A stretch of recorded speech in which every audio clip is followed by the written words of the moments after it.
احادیث کریمہ کی روشنی میں جنت کا بیان جاری ہے، سماعت فرمائی۔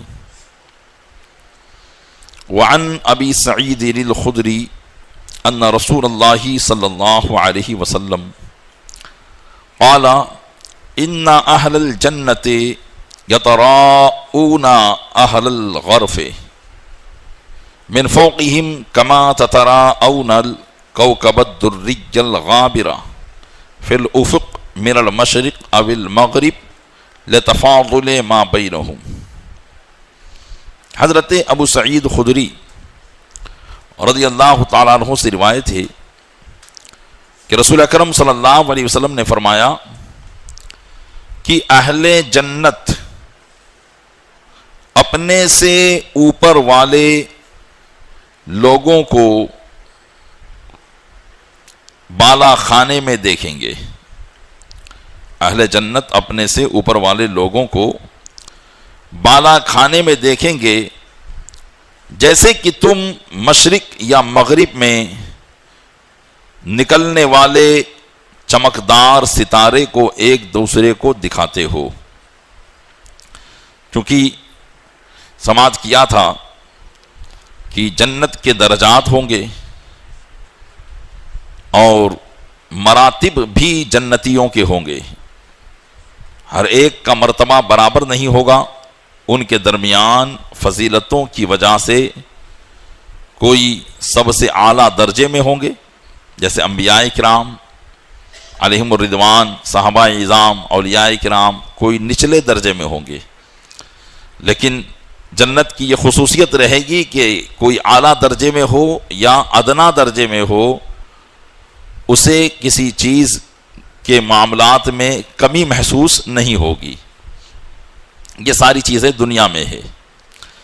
تو آقا صلی اللہ علیہ وسلم فرماتے ہیں کہ نچلے درجے والے اونچے درجے والوں کو، اور آپ نے یہ بھی سماعت کیا تھا حدیث میں کہ وہاں ہر دو درجوں میں اتنا فاصلہ ہے جتنا زمین و آسمان کے درمیان فاصلہ ہے۔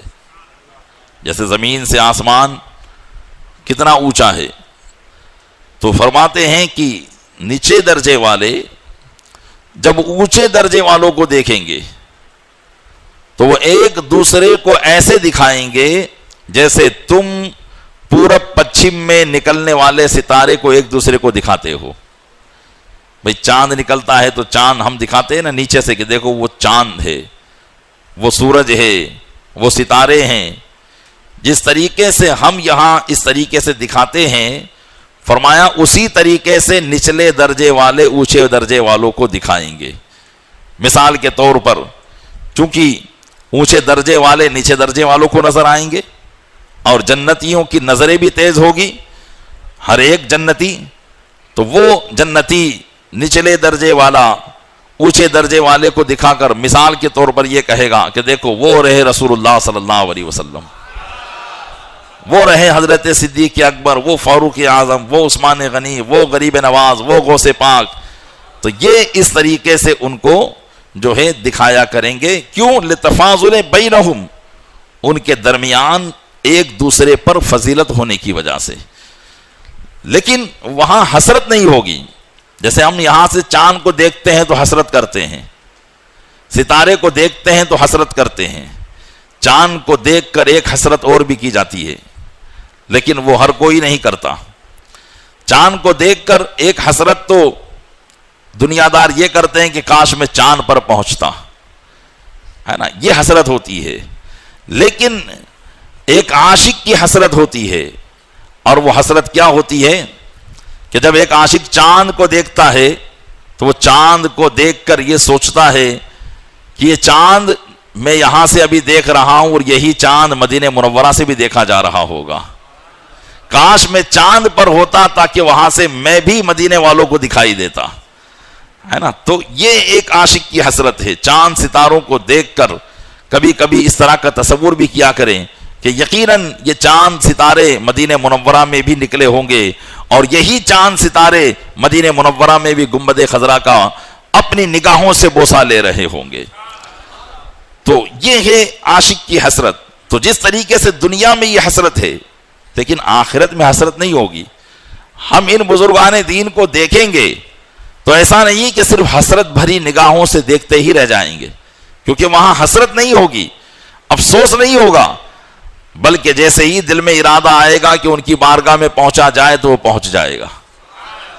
یہ جنتیوں کے لیے انعام ہوگا، تو چاہے زمین سے آسمان کے برابر فاصلہ کیوں نہ ہو، لیکن اگر وہ ان کی بارگاہ میں حاضری دینا چاہے گا تو وہ بالکل حاضری دے گا، اور بالکل ان کے جو ہے صحبت سے سرفراز ہوگا اور ان کی نعمتوں سے سرفراز ہوگا۔ تو یہ آقا صلی اللہ علیہ وسلم نے فرمایا، تو صحابہ کرام نے عرض کی، قالوا یا رسول اللہ علیہ الصلوۃ والسلام تلک منازل الانبیاء لا یبلغها غیرہم۔ تو صحابہ نے عرض کیا، یا رسول اللہ یہ تو انبیاء کرام کے ہی مرتبے ہوں گے کہ وہ اتنی بلندی پر ہوں گے اور دوسرے لوگ نچلے درجے میں ہوں گے، ان کے علاوہ تو کوئی وہاں نہیں پہنچے گا۔ قال بلا والذی نفسی بیدیہ رجال آمنوا باللہ وصدقوا المرسلین۔ آقا علیہ السلام نے فرمایا، کیوں نہیں، قسم اس ذات کی جس کے قبضے قدرت میں میری جان ہے، وہ لوگ جو اللہ پر ایمان لائے اور جنہوں نے رسولوں کی تصدیق کی، یعنی وہ لوگ بھی اس درجے تک پہنچیں گے۔ تو ایک معنی تو یہ ہوا کہ جن لوگوں نے، اب ایمان لانے والے تو سب ہیں، ہے نا، لیکن ہر ایمان لانے والا اس درجے میں پہنچے یہ ضروری نہیں۔ تو ایک معنی تو اس کا یہ ہے کہ وہ مقام و مرتبہ کن کا ہوگا، جنہوں نے جو ایمان لائے تو ایمان میں مستغرق ہو کر، اور جنہوں نے رسول کی تصدیق کی تو رسولوں میں مستغرق ہو کر۔ ہمارا اور آپ کا ایمان اور استغراق کا ایمان، یعنی اس میں ڈوب جانا، اس میں بہت زیادہ فرق ہے نا۔ ہمارا ایمان کیا ہے کہ ہم اپنے آپ کو کہتے تو ہیں مسلمان، لیکن کبھی کبھی اپنی خواہشات اور نفس کی وجہ سے ایسے کام بھی کرتے ہیں کہ جن سے ہمارے ایمان کو ٹھیس پہنچے۔ لیکن جو لوگ واقعی ایمان لائے، اور واقعی ایمان تو سبھی لائے، لیکن جو ایمان میں مستغرق ہو جاتے ہیں، پھر ان کا چلنا پھرنا، اٹھنا بیٹھنا، کھانا پینا، ان کی زندگی کا لمحہ لمحہ ایمان کے مطابق گزرا کرتا ہے۔ تو فرمایا کہ وہ لوگ جو ایمان لائے اللہ پر اور رسولوں کی تصدیق کی، وہ اس مقام پر پہنچیں گے۔ وعن ابی ہریرہ قال قال رسول اللہ صلی اللہ علیہ وسلم يدخل الجنۃ اقوام افئدتهم مثل افئدۃ الطیر۔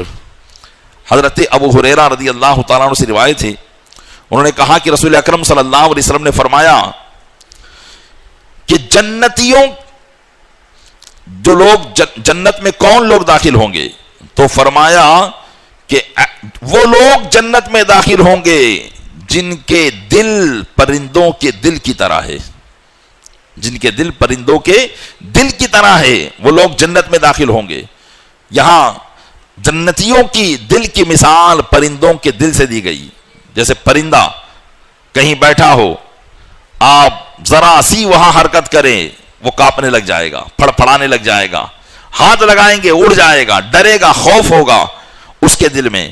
تو آقا علیہ السلام کے فرمانے کا مقصد یہ ہے کہ جن کے دل دنیا میں خوف الہی سے اس طرح تھر تھر کانپتے ہیں، وہ لوگ جنت میں داخل ہوں گے، وہ لوگ جنت میں داخل ہوں گے جن کے دل دنیا میں خوف الہی سے کانپتے ہیں۔ تو پیارے اسلامی بھائیو، یقیناً اللہ کا خوف اپنے دل میں رکھیے کہ یہ یقیناً جنت میں جانے کا سبب بنے گا۔ قرآن کریم میں اللہ فرماتا ہے وَلِمَنْ خَافَ مَقَامَ رَبِّهِ جَنَّتَانِ، اپنے رب کے حضور کھڑے ہونے سے جو ڈر گیا اس کے لیے دو باغ ہیں، اس کے لیے دو جنتیں ہیں، یہ قرآن کریم نے فرمایا ہے۔ تو اللہ تبارک و تعالیٰ کی بارگاہ میں حاضر ہونے کا خوف ہمیشہ دل میں رہنا چاہیے۔ وعن ابی سعید قال قال رسول اللہ صلی اللہ علیہ وسلم ان اللہ تعالی یقول لأہل الجنہ یا اہل الجنہ۔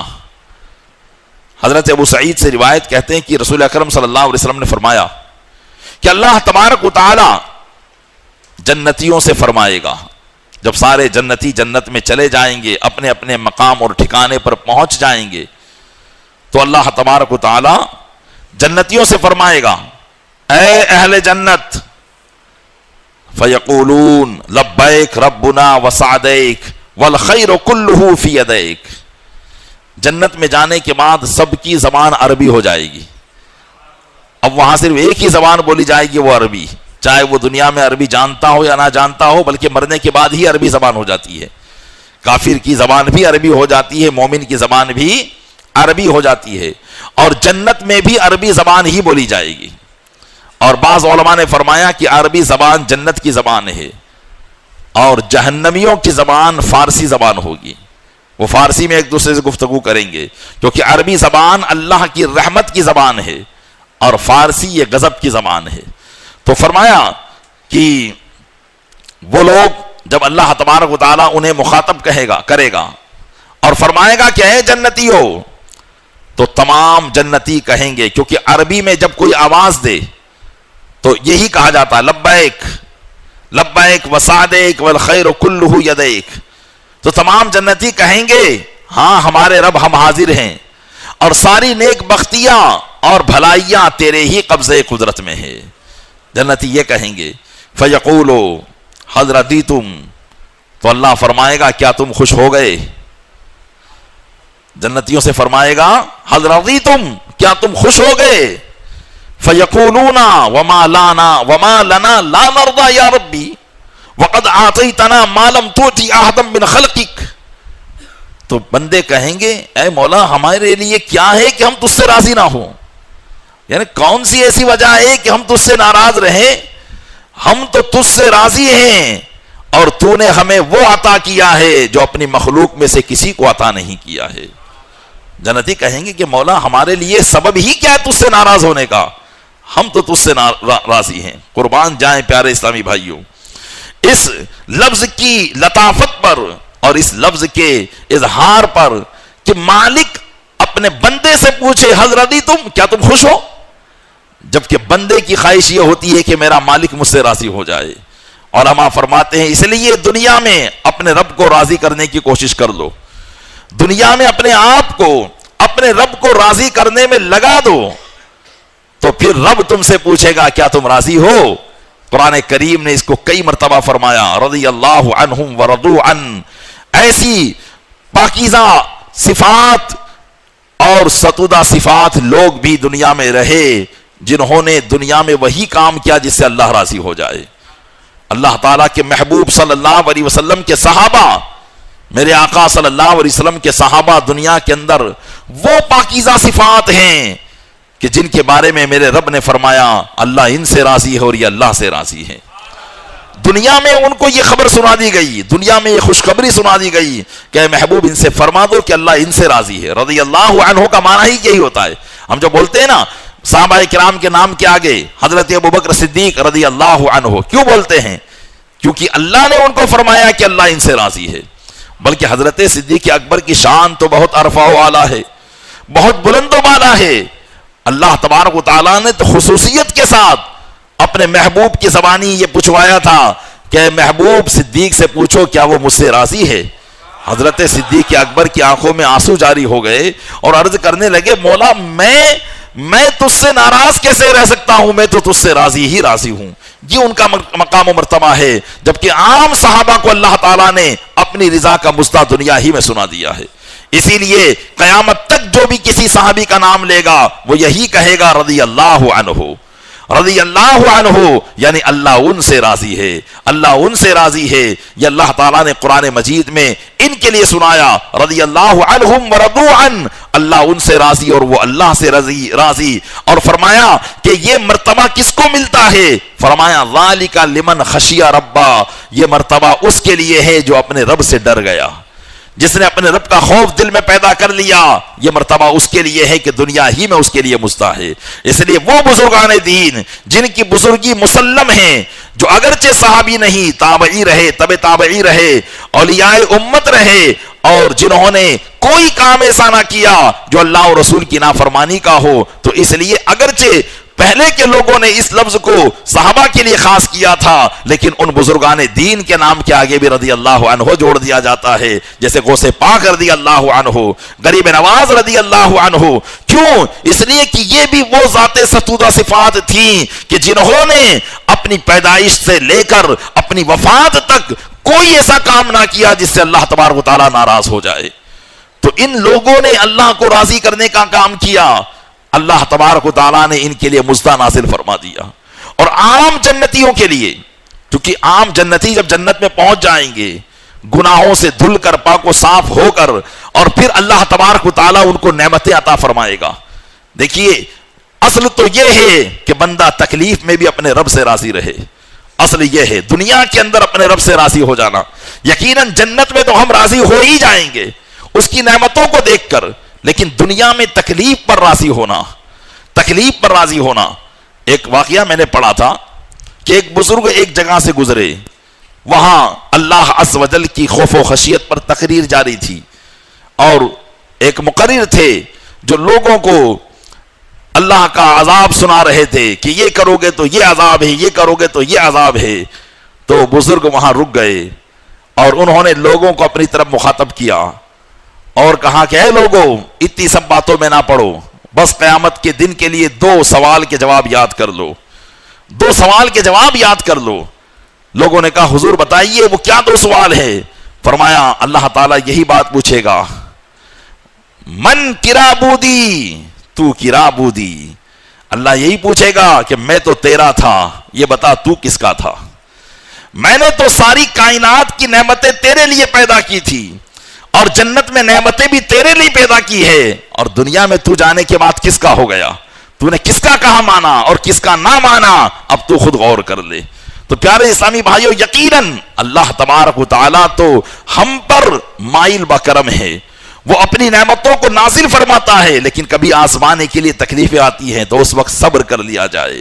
نعمتیں آتی ہے تو شکر بجا لایا جائے، نیک کام کر کے، نہ کہ خوشی کے موقع پر گناہ کے کام کر کے، کہ گناہ کے کام کرنا خوشی کے موقع پر یہ اللہ تبارک و تعالیٰ کی نافرمانی ہے. یہ اللہ کی نافرمانی ہے کہ نعمتیں اس نے دی، مال اس نے دیا، اور طرح طرح کی نعمتیں اس نے دی، لیکن اس پیسے کو ہم اس کی راہ میں خرچ کر رہے ہیں جو اللہ کا دشمن ہے، جو شیطان ہے. ہم شیطان اور نفس کے وسوسے میں آ کر ان پیسوں کو، ان نعمتوں کو بلا فائدہ بہا رہے ہیں. تو یہ آپ دیکھیے کہ یہ اپنے رب سے کتنی بڑی بغاوت ہے، یہ کتنی بڑی بغاوت ہے کہ مال تو اس نے دیا، لیکن اس مال کو خوشی کے موقع پر ہم نے اس کے دشمنوں کے کہنے پر الٹی سیدھی جگہ پر خرچ کر دیا. تو اس لیے دنیا کے اندر کوشش کرو کہ ہمارے ہر عمل سے اللہ خوش ہو جائے. تو قیامت میں اللہ تبارک و تعالیٰ فرمائے گا جنت میں، ہل رضیتم، کیا تم ہم سے راضی ہو؟ تو بندے کہیں گے مولا ہمارے لیے کیا ہے کہ ہم تجھ سے راضی نہ ہو، حالانکہ تو نے ہمیں وہ دیا ہے جو کسی کو نہ دیا. فیقولو، تو اللہ فرمائے گا الا اعطیکم افضل من ذلک. بندوں کو تو جنت میں ایسی نعمت پہلے ہی مل چکی ہوگی کہ اب وہ سوچ رہے ہوں گے کہ اس سے بڑھ کر بھی کوئی نعمت ہو سکتی ہے. تو اللہ تبارک و تعالیٰ فرمائے گا کیا میں اس سے بھی بہتر چیز تم کو عطا نہ کر دوں؟ یہ جنت کے محلات تو تمہارے لیے ہے ہی، اس سے بھی افضل چیز تم کو نہ دے دوں؟ فیقولون یا ربی وَأَيُّ شَيْءٍ أَفْضَلُ مِنْ ذَلِكَ. تو لوگ کہیں گے ہے رب اس سے بھی بہتر اور کون سی چیز ہے؟ یہ ساری نعمتیں اور یہ ایک ایک کو دنیا کے 10 گنا کے برابر ٹھکانہ تو نے عطا فرما دیا، بڑے بڑے محل عطا فرما دیے، حوریں عطا فرما دی، طرح طرح کی نعمت، بلکہ جو دل چاہے وہ تو نے عطا کر دیا، تو اب اس سے بھی بڑھ کر نعمت کون سی ہوگی؟ فیقولو، تو اللہ تبارک و تعالیٰ فرمائے گا احل علیکم رضوانی فلا اسخط علیکم بعدہ ابدا. یہ ایسی نعمت ہوگی پیارے اسلامی بھائیوں کہ اللہ فرمائے گا کہ میں تم پر اپنی رضا کو نازل کرتا ہوں، اب میں تم سے ہمیشہ خوش رہوں گا، کبھی تم سے ناراض نہ ہوں گا، کبھی تم سے ناراض نہ ہوں گا. یہ ایسا مستعجع فضا ہوگا پیارے اسلامی بھائیوں، ایسا مستعجع فضا ہوگا کہ جنتیوں کے وارے نیارے ہوں گے. قرآن کریم میں اللہ اسی کو فرماتا ہے وَرِضْوَانٌ مِّنَ اللَّهِ اکبر، اور اللہ کی رضا سب سے بڑی چیز ہے. اس لیے اللہ کی رضا میں اپنی رضا کو گم کر دیجئے، اپنی رضا اپنی خوشی کے لیے شریعت کا خون نہ کیجئے، بلکہ اللہ کی رضا کے لیے اپنی خوشی کو گم کر دیجئے. تو انشاءاللہ تبارک و تعالی یہ خوشی جو ہم نے اللہ کی خوشی میں گم، اللہ کی رضا میں گم کر دی ہے، کل قیامت کے دن یہ ہمارے لیے بہت ہی بڑے اجر کا ثواب اور بہت بڑے اجر کا ذریعہ بن جائے گی. اللہ تبارک و تعالی ہم سے ہمیشہ کے لیے راضی ہو جائے.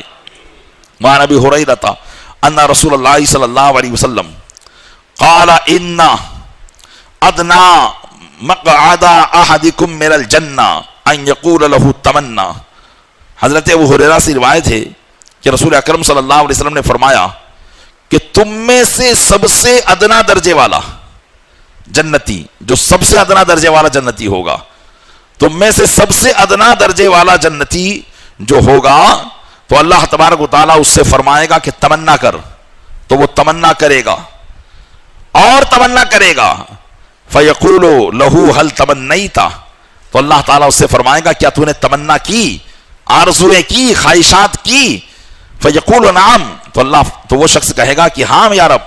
فَيَقُولُ لَهُ فَإِنَّ لَكَ مَا تَمَنَّيْتَ وَمِثْلُهُ مَعَهُ، تو اللہ تبارک و تعالیٰ فرمائے گا کہ تیرے لیے وہ سب ہے جو تو نے مانگا، جو تو نے تمنا کی وہ سب، اور اس کے مثل اور زائد. یعنی جو تو نے تمنا کی ہے وہ تو ہے ہی، لیکن اس کے ساتھ ساتھ دوسری چیزیں بھی ہیں.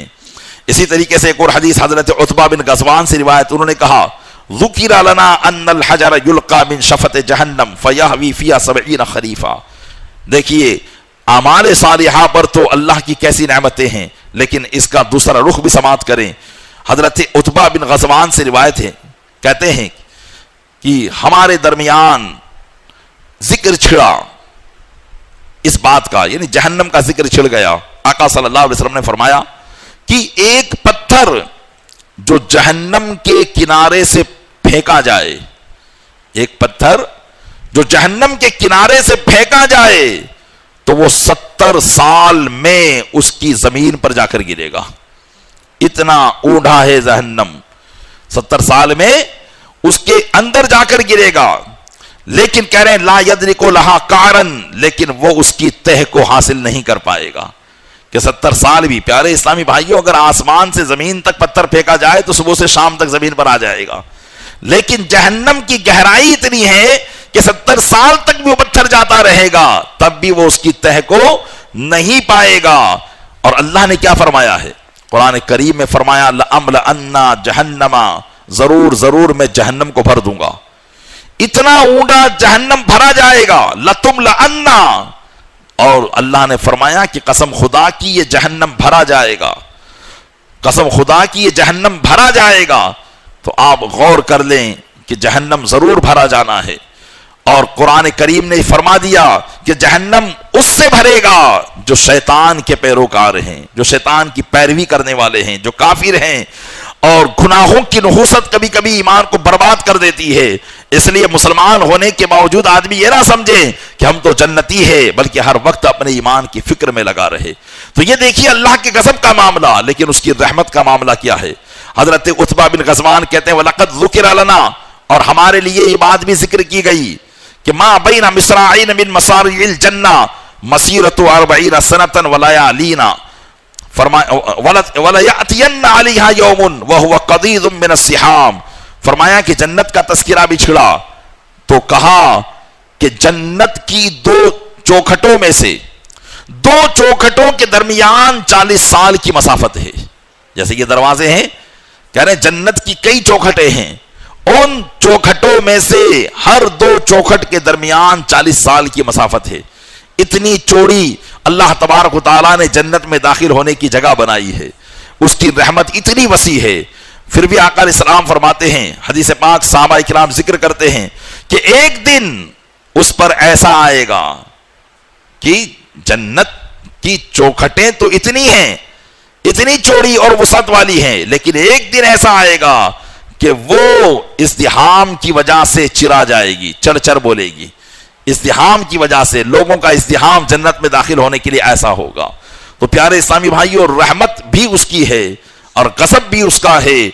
دونوں کو برقرار رکھتے ہوئے اللہ کی رحمت سے امید بھی رہے اور اس کے غضب کا خوف بھی دل میں رہے تو انشاءاللہ تبارک و تعالیٰ ایمان کی حفاظت ہو سکتی ہے. اللہ تبارک و تعالیٰ اپنے محبوب صلی اللہ علیہ وسلم کے صدقے میں ہمیں ایمان کی حفاظت کرنے کی توفیق عطا فرمائے. ہر سال کی طرح اس سال بھی، بیچ میں 2 سال گیپ ہوا تھا، اس سال بھی جو ہے امتحان کا سلسلہ رہا ہے، رہے گا انشاءاللہ. جو بھی چیزیں اس میں پوچھی گئی یا بتائی گئی تو انشاءاللہ اسی کا کچھ ماحصل نکال کر